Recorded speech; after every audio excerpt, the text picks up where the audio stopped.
Watching from inside. This is a reading of, I believe it's a table read. I'm showing you Skinny Pete is. Here, in a second. He's at the table read. See if I can find it. I have written a teleplay called Skinny Pete and Friends, but I'm trying to, first let's look at it. Okay, so it's a Breaking Bad table read, season 5, episode 9, Blood and Money. All right, now, my idea behind Skinny Pete and Friends, if I can talk to Vince Gilligan, which he's sitting over there, that's Charlie Baker. I worked with him on Waiting for Godot. I'm basically lucky. Charlie was either Dee Dee or Go-Go. I can't remember. Brian Beck has passed away. Vasquez, I think, is still around, but mostly as a playwright. Let me see if I can get this right here. There we go. Now, characters that are important in Skinny Pete and Friends is Skinny Pete. He'd be one of the stars of it. And then his sidekick, I'll have to look at his name later. Badger is basically the character's name. That's Charlie Baker. The opening sequence of the teleplay, Skinny Pete and Friends, will have Bob Odenkirk. They're sitting right next to each other. Which is very interesting because I think they do, I don't know how many scenes they have in Breaking Bad or in Better Call Saul. I don't know if any in Better Call Saul, but here's another weird thing. I'm Cole Spivey, by the way. Here's another weird thing. Bob Odenkirk, who would later, you know, Breaking Bad would conclude, and then Better Call Saul would begin. I worked with another actor, Grover Colson, on Johnny Simon's Nose shows. It was the Hands, Nose. I never got to complete the show, but I did rehearsals with Grover. Grover was in an episode of Better Call Saul. I wasn't. I wish I was, but I wasn't. But anyway, I am the writer of the teleplay Skinny Pete and Friends. If you want to talk to me, leave a comment. But those two are in the opening New Mexico scene at the top of the mountain with Kim Wexler, who's not in any of this, which would be Rhea Seehorn. She's not in this. But it's amazing to see these two sitting right next to each other. And I'm thinking this would be a big component in Skinny Pete and Friends and Charlie Baker, who I've worked with Charlie Baker. Now, Bob Odenkirk is, of course, one of my heroes. Saturday Night Live writer and also Better Call Saul, known as James McGill, known as Jimmy McGill, Saul Goodman. But in the teleplay, Skinny Pete and Friends, which I wrote, I only have one episode of it, but I have a whole thing. I'd like to play the guitar man. So the guitar man, he lives in this crazy abandoned Brooklyn apartment with his guitar, a rabid squirrel, this crazy woman from Russia, and performs in coffee shops, and is discovered by Skinny Pete and Badger, who they are later get captured by the guitar man, because the guitar man's like a complete nut. It's big, kind of like David Bowie, goth, kind of crazy guy. Think of Trent Reznor, kind of almost. A young Trent Reznor, kind of real intense. Or just, you know, in this case, if I play the guitar man, a 50-year-old crazy guy. Okay. Anyway, regardless, he'd have like probably colored hair and be kind of crazy. But he captures Skinny Pete and Badger and holds them in this weird, you know, crazy abandoned apartment and off of Waverly Place in Brooklyn. And he calls, they basically find out that there's a connection with Jimmy McGill, where he can get money. And he can get money from Kim Wexler, because Kim Wexler has connections to basically, not Bitcoin, but it's like the dark web, where she can get money off that. That's how she springs Jimmy. She springs Jimmy out by paying off some important people to basically let him out early. These same people, they can access money to help spring Skinny Pete and Badger, which they have money too, but this guy wants a lot. And Skinny Pete and Badger are like tied together in this chair thing. He might send them information or whatever, telling them that they've been being held hostage and all this stuff. Anyway, you got to read the first episode, and then eventually Kim Wexler funds the money over and they free him, which I don't know if I wrote that part in the episode. I think I just got to the point where they've been captured and there's this crazy squirrel running around the entire apartment. It's very strange to see those two. That is Charlie Baker and Bob Odenkirk. They'd both be in it, though. So, the first episode of Skinny Pete and Friends, the guitar man, which that's all we know him as, kidnaps Skinny Pete and Badger. They're sprung by Kim Wexler and Saul Goodman, or Jimmy McGill, because they're able to access the dark web. Now remember, Jimmy gets out of prison and is introduced to Kim Wexler's new world. Kim is a little shady, but she's working with Skinny Pete and Badger. Now, the guitar man, even though he kidnaps Skinny Pete and Badger, later meets Jimmy McGill in court and sues him.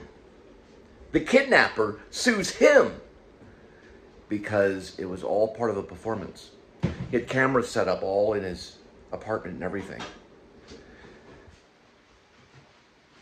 Even though that Skinny Pete and Badger didn't really agree with it, they understand, because I have to say one thing about Skinny Pete and Badger. Skinny Pete and Badger are running this like a YouTube show in New York City. They sign a contract.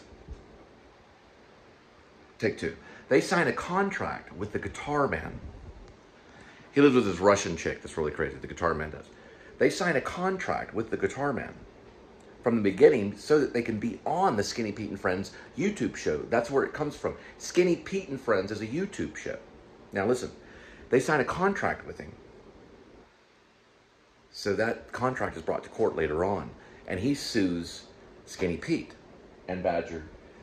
And of course, you know, the lawyer, James McGill, loses the case for the freedom of speech. It's like, the guy kidnaps us and then sues us.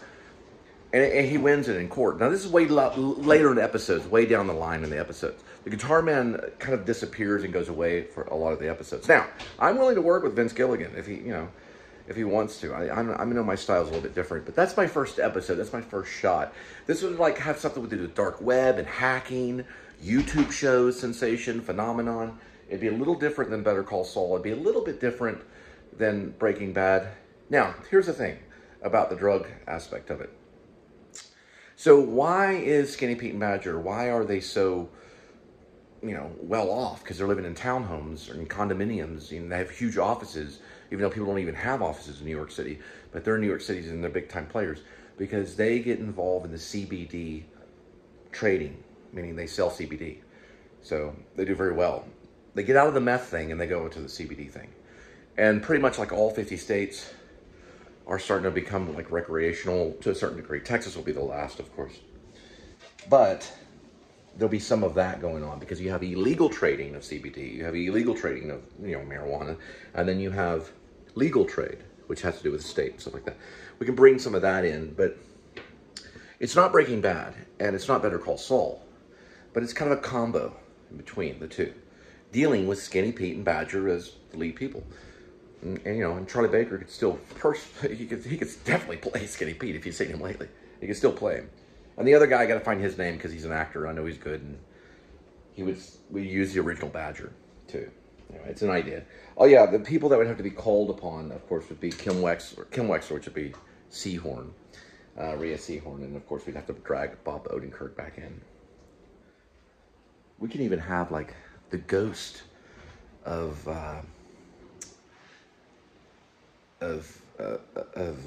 Walter White. There could be flashback scenes. Bring in flashback scenes with Walter White. Hence Bryan Cranston. All right, I'm gonna watch more of this table read. Background watching from inside the car wash. So just like a play. What just happened, but maybe just exactly like a play. On the okay, real quick. It's Charlie Baker reading for Skinny Pete. I think there's someone standing in for Badger. We'll get to Badger later. Okay, let me explain a few things about the whole abandoned apartment off Waverly Place in Brooklyn and the guitar man. So he signs a contract with Skinny Pete and Badger, guitar man, to be a part of their YouTube show. So he knows that he's part of the show. And he takes the show initiative he takes control of the show, basically, and that's why he ends up kidnapping him and getting the money out of Kim Wexler and Jimmy McGill. This is the guitar man who's obviously a genius. Okay, now, there's a few components that I was thinking of before I got to this, because you're probably having some questions about certain things, about the kidnapping and things like that. Well, the guitar man needs the money. For one thing, he's living in an abandoned building with this Russian chick, and they don't even, like, they're poor conditions. Like, they have to wire their own electric and everything. They're squatters, basically. The landlord's given up on the guitar man and everything. But the reason I brought it into, because I'm cross-referencing from real life, there is a case that's open still, even today, with Marilyn Manson that reflects this. Yes, there is a thing with Marilyn Manson where it was almost like a snuff film, and they were going to take Marilyn Manson to court and everything, but it was actually, you know, this is like crazy art. And the woman was trying to sue Marilyn Manson, but she was also part of the film. We don't know if Marilyn Manson lost or whatever, but that regardless, it doesn't matter, because this has really happened. These things have happened, and it's not like the be-all, end-all of the movie. Okay, yeah, I know. Just let me explain it. It's kind of my king of comedy moment. Mom! It's not Mom, but it's Linda. Anyway, the Russian lady barely speaks any English. Yes, they do have a pet squirrel that they have in a cage. It's kind of this cage thing. It's in the script. It's in the original teleplay. It's written. I don't know how I'd get it to Charlie Baker or to any of them. I don't know how. I mean, if I could get emails, I could probably send it to Johnny Whitworth, and he might could spin it around, because I sent him Escape from Maine. He thought it was too wordy, and the teleplay may be a little too wordy too, because I have now got into a new style of writing my screenplays where I only use up to 4 lines of description to describe a moment, because the play has to roll when you're doing the readings. So I was handling it more like a novel, but I think the teleplay might be in my new style. I had recently learned to keep it minimum, and the dialogue's okay, but your descriptions want to be 1 to 4 lines on a page. You don't want to be very descriptive. I don't know if the teleplay is very descriptive. I don't think it is. I think I instinctively knew to keep it simple. I have to go back and read it. I haven't read it in a long time. It opens, I believe, I don't know if it's New York City. I think it opens kind of like Cape Fear opens, with Jimmy McGill getting out. And he has the suit that he wears. Eventually, no, I remember how it opens. Let me go back. I remember how it opens. It opens with an email coming from Kim Wexler getting a hold of Skinny Pete and Badger, who are in New York City, to basically pick up Jimmy McGill. And they go on a road trip, and they have an electric Porsche. So they jump in this Porsche, and they go driving to the prison that Jimmy McGill's in, I believe in New Mexico, and they pick him up. And so he's coming out of prison, and in the suit that he wears, he has the initials of his brother, Charlie, Jimmy McGill. You know, because he was Charlie the Hustler, Jimmy McGill was. So he has the, I don't know, it's a handkerchief that has the lettering on it. And he has that, remembering his brother. And then he goes to New Mexico, or he's in New Mexico, and they go to a tram that takes them up to this mountain, and they have this dinner, and Kim Wexler's there, and Skinny Pete and Badger are there. They're all older, and you know, Skinny Pete and Badger are basically almost kind of like millionaires at this point. Anyway, that's where it kind of opens, and they go back to reinitiate their show in New York City. They're like showmen, Skinny Pete and Badger. And they're walking around New York City, and they're looking for shows. They're just like people like Cash Jordan, if you ever watch Cash Jordan, or people like any of the vloggers, like Casey Neistat kind of thing. They do that kind of stuff, and they sign contracts with people to do the show. This is all implementing the phenomenon of vlogging into Vince Gilligan's world of Breaking Bad and Better Call Saul. This would be a sequel, so it'd be advancing those things. Or y'all can give up with it. I don't know. It doesn't bother me either way. I'm okay. But I would, you know, definitely come on as a writer if you want me.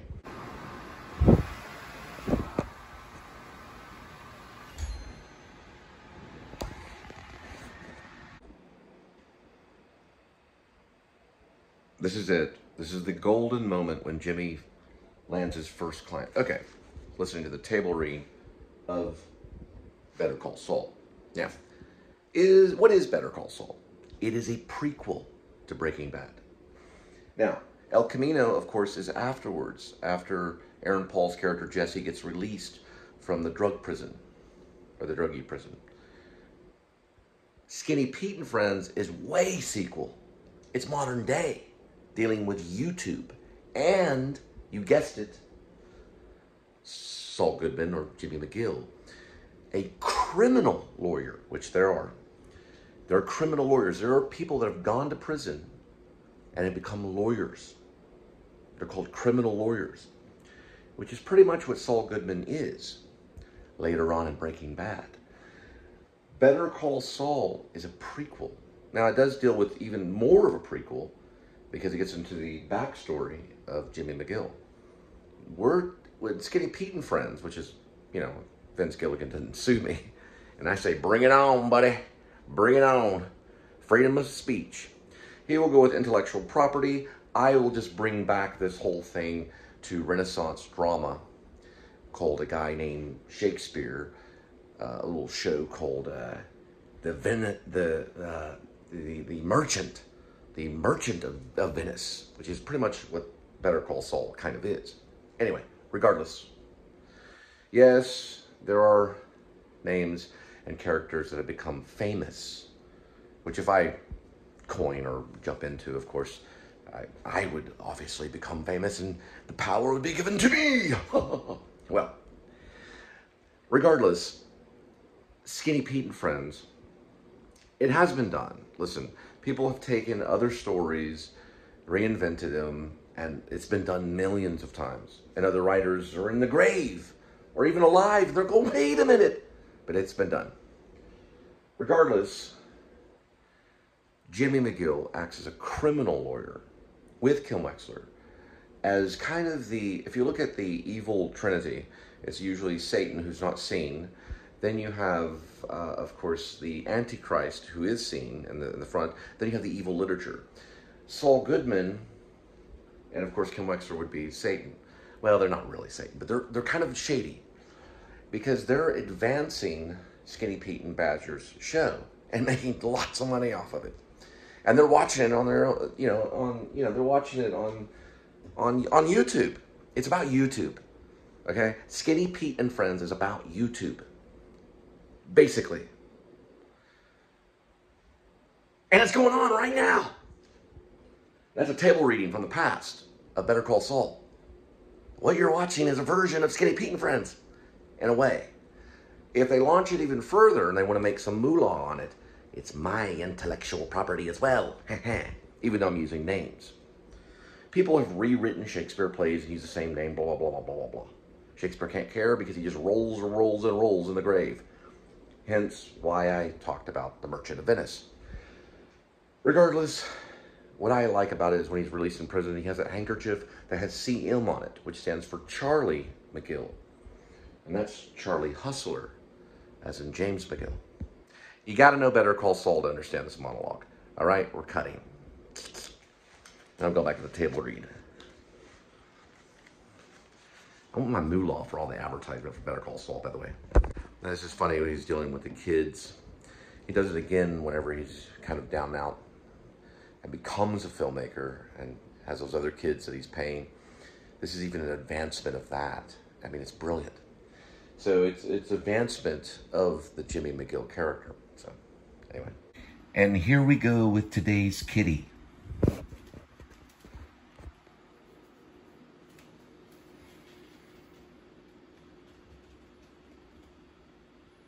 Nine lives.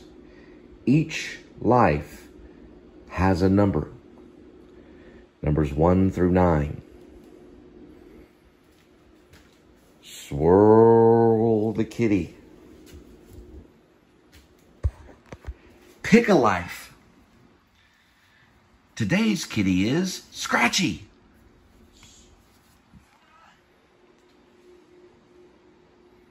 It's a, gotta know about David Lynch.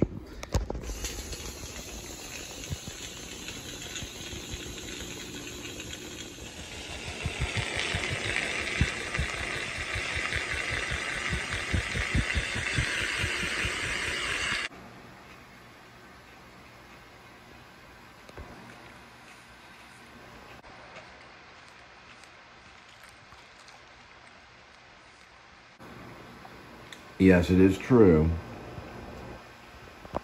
that Kitty is a sublimation for the wild squirrel, for the guitar man.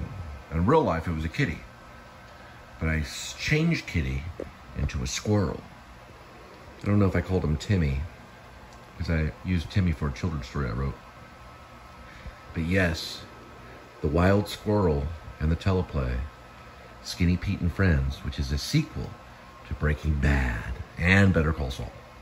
But it's a sequel to both. Because I know you're like, it's a sequel to Breaking Bad. Okay, fine. Or El Camino. But regardless, the squirrel was really Kitty. It's sublimation. You're a squirrel, Kitty. Because you act like a squirrel.